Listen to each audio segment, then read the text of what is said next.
In this video, we're going to talk about the basics of harmonization. Harmonization is the process by which we create chords and place them with melodies. In order to do this, we have to understand kind of the basics of chords themselves. So, let's take, for example,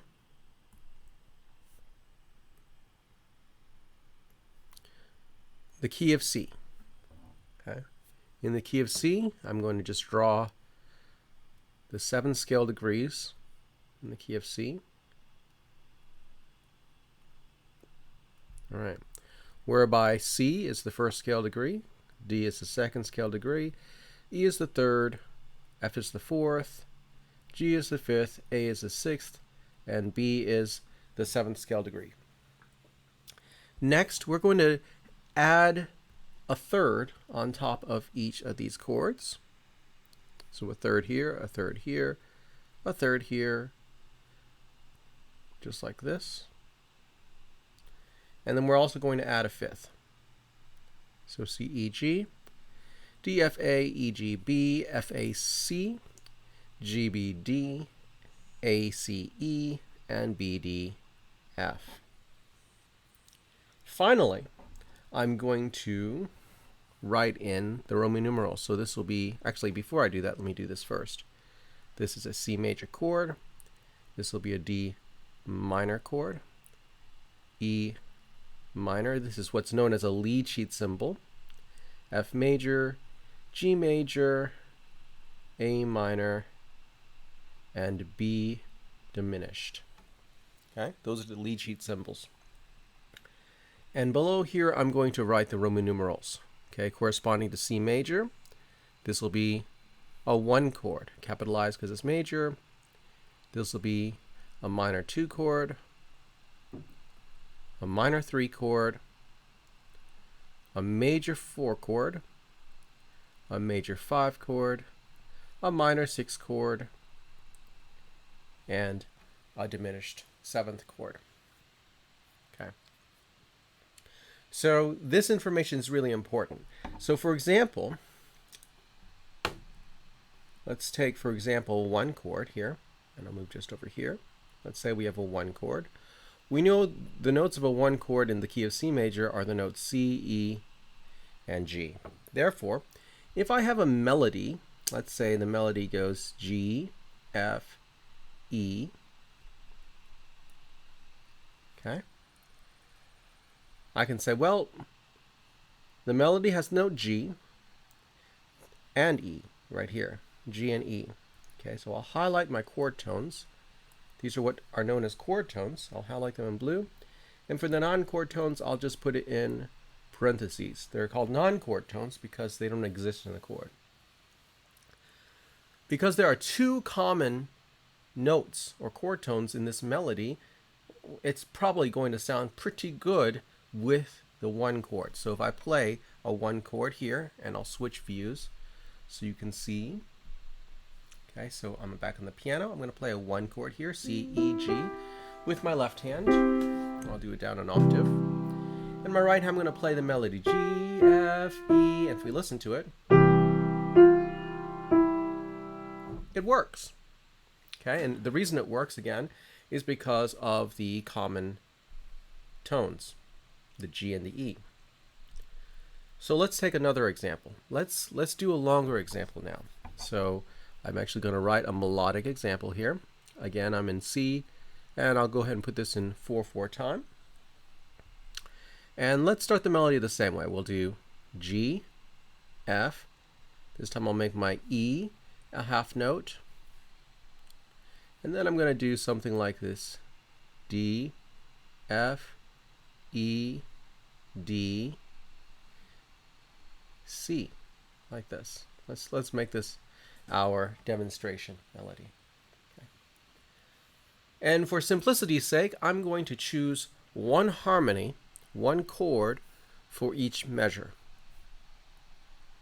1 chord for each measure. The first thing I'm going to do is I'm going to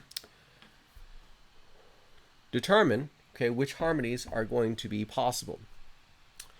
Now, back in the chart I showed you here, I showed you all 7 chords. All 7 chords.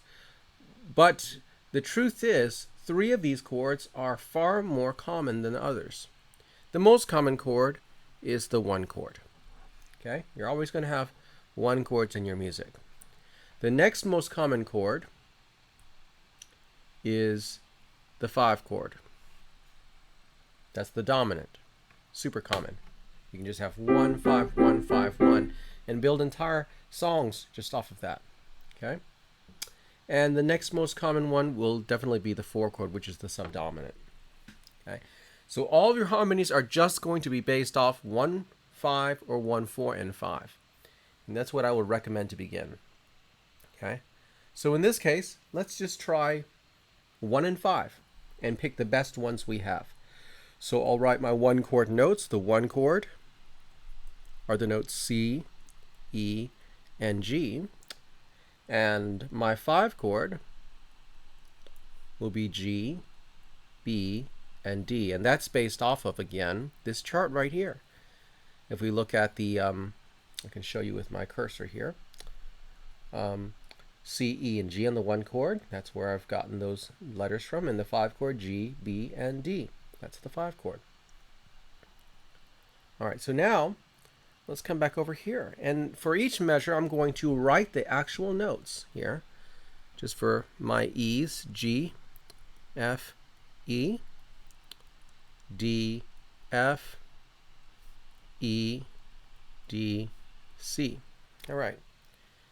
So let's start from the first measure. We have the notes G, F, D. So I'm looking to see the common notes. So G exists in both chords. F doesn't exist in any chord, so we know this is going to be a non-chord tone. It doesn't exist in the 1 or the 5. And then the E exists in the 1. So notice we have 2 common tones to the 1 chord, but only 1 common tone to the 5 chord. So, which makes more sense? The 1 chord, because there are more common tones. So I'm going to make this first chord a 1 chord. And if we try this on the piano, let's see how this actually sounds. Okay, 1 chord. Sounds good to me. Now let's take a look at the next chord. We have a D. Well, D is common to the 5 chord. We have an F. Again, that's going to be a non-chord tone because it doesn't exist in the 1 or the 5 chord. Then we have the E, which is common to the 1 chord.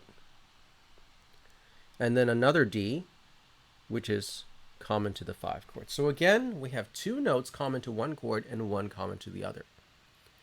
So we're going to pick the one that has the most common tones. In this case, it is going to be the 5 chord. So I'll do this in red. 5 chord. Okay. So now I'm going to play this for you. Let's go back to this view here. My left hand's going to play the notes B, D, and G. That's the 5 chord in first inversion, just like you've learned in your cadences. And I'm going to play the melody with my right hand. That works. For the last one, this is a pretty simple one because obviously there's only 1 note. It's a C, and the only common note there is the C from this chord here. So we are going to make this the obvious 1 chord.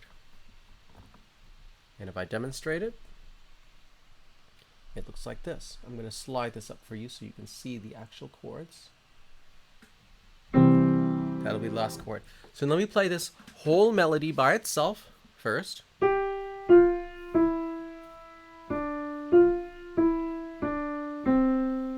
And now I'm going to play just the block chords, just like this. And let's take a listen now.